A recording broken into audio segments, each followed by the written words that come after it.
run C++ program in the VS Code, and I have a simple program written in C++.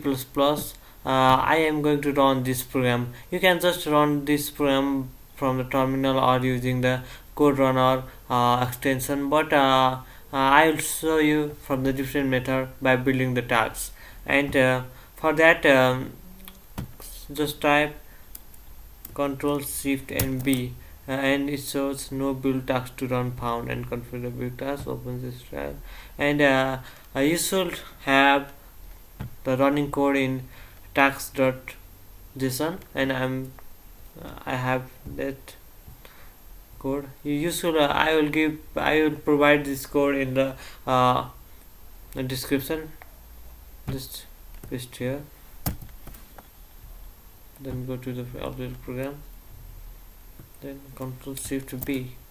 Now it runs. Welcome to C++ programming, and I have other program too. I'm testing for it. Control Shift B. Okay, seen it. Input. Okay, it worked. Thank you.